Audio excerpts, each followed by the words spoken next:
So it's almost 2 years to the day that I rode the Ducati 950S version of the Multistrada in sunny Spain.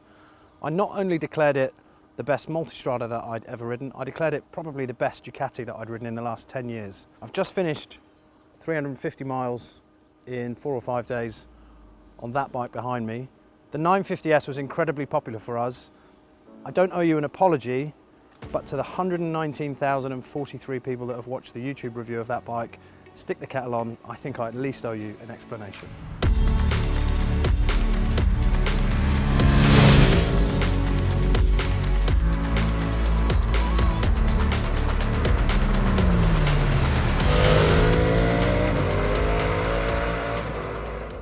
So if you follow the channel, you know that I've spent the winter with the 1260S GT version of the outgoing V-twin multi. Everything that's going on behind me over here is new, apart from the tyres and the fact that it's called a Multistrada. I think there's pretty much nothing that crosses over. So let's blurt some of the numbers out, get those out of the way, and then we can talk about what the bike feels like. It makes 170 horsepower, it weighs 243 kilos with all of the fuel and fluids that you need. The seat height is 810 millimeters, and the price is £18,345. The key talking point, the bit that everybody's going to be interested in, is the motor. They've ditched the V-twin and they've gone for the V4 from Panigale and Street Fighter. They've actually increased the bore. It's gone up 55cc, I think, to about 1160cc. But like I say, that power figure is at 170. So manufacturers call it retuned, we all call it detuned. It doesn't make as much power. There isn't a kind of headline grabbing 200 odd horsepower figure for you. But that bike with those long legs doesn't need 200 horsepower. 3 or 4 gears into riding it, aside from trying to choose which kidney I was ready to gouge out to buy one, you start to get a feel for the reality of living with masses of power in this upright riding position. 170 horsepower at the brochure, probably 150, 155 at the wheel. That's real world perfect for me. Again, this is probably the first apology I'll make to those people that have bought a 950 based on me saying it's the best multi. Ignore that bit. I've changed my mind.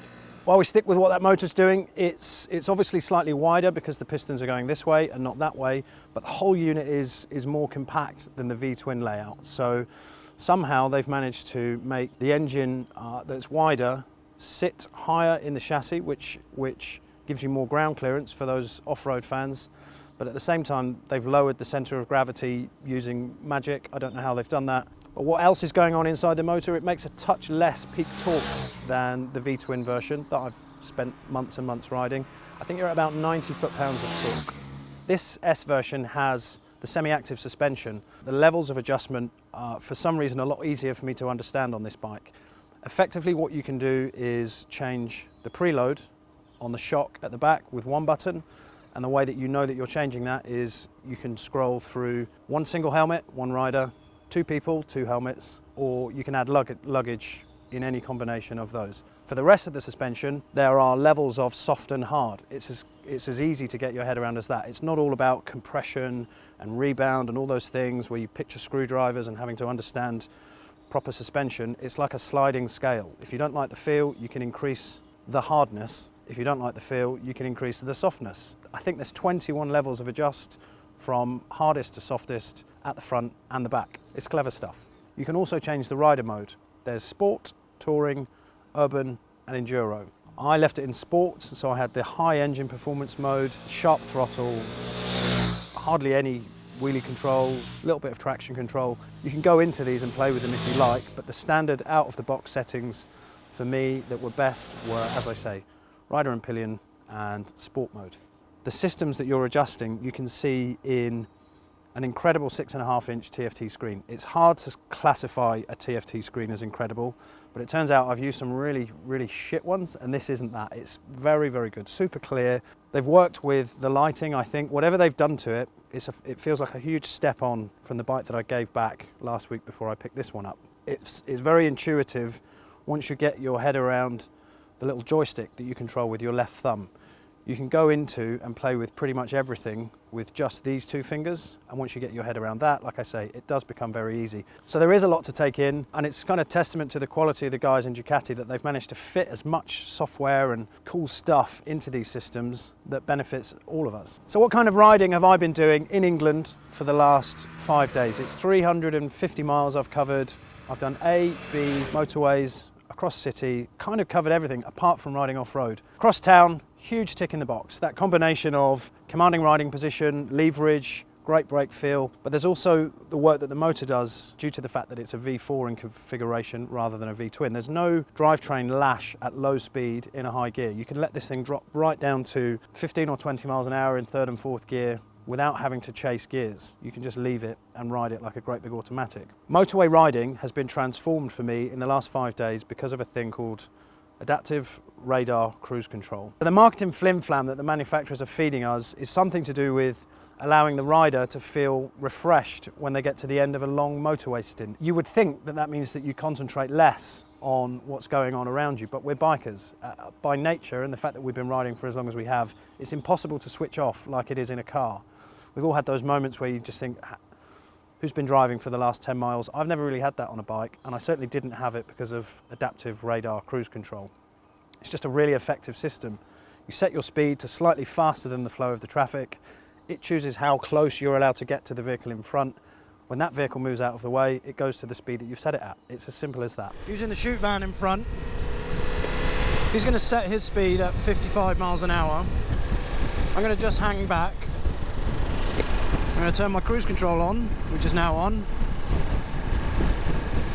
And I am going to increase my speed to more than the 55 miles an hour that he's doing. Put my hand off. And you can see now the speed setting to the same as the car in front. If I push this button, you'll see an extra green light or two here, which increases the gap between me and the car in front. So that's your kind of safety net. And then if I indicate, check it's clear, pull out, you can see the bike accelerating on its own past the car in front,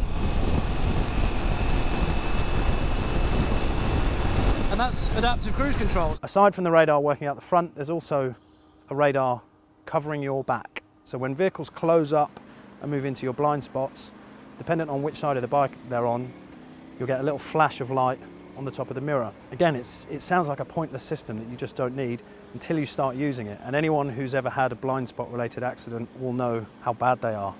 This reduces the chance of us having a bad blind spot accident. So that V4, I've discussed how smooth it seems to make the entire riding experience all the way through the rev range, but what we haven't discussed is the slightly, it's a super cliche, but I'm going to use it because it's easy, the Jekyll and Hyde nature of this motor. Up to about 6,500 revs, you can be very soft and very progressive with the throttle and do nice, gentle, kind of sport touring riding where everything's quite easy going.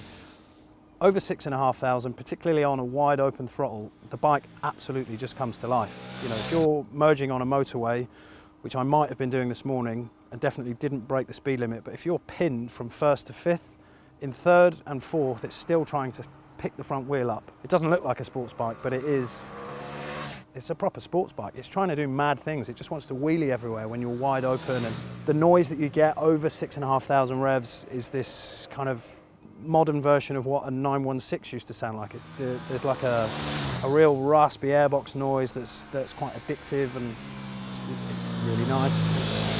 It just works. It works as well at revving and going fast as it does at that kind of round town, sedate, easygoing stuff. The downside to that, and something we've got to talk about, is the amount of fuel that the bike drinks.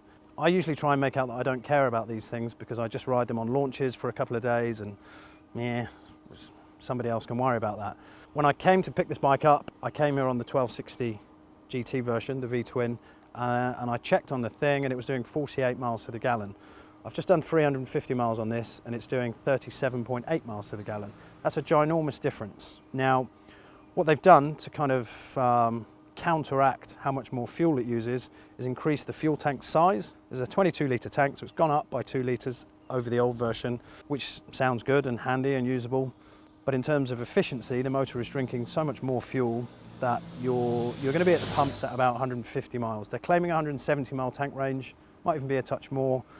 Good luck trying to get 170 miles out of a tank on one of these. You will definitely be looking for the pumps at about 150 miles. The trade-off is performance. And right now, I'll take the performance over the economy any day.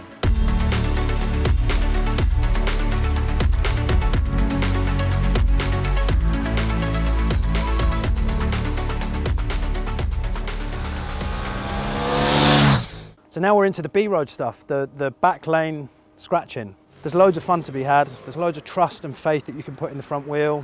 And I'm genuinely really struggling to find something that I haven't enjoyed on it in terms of the handling and the dynamic appeal of it in the last 7 days.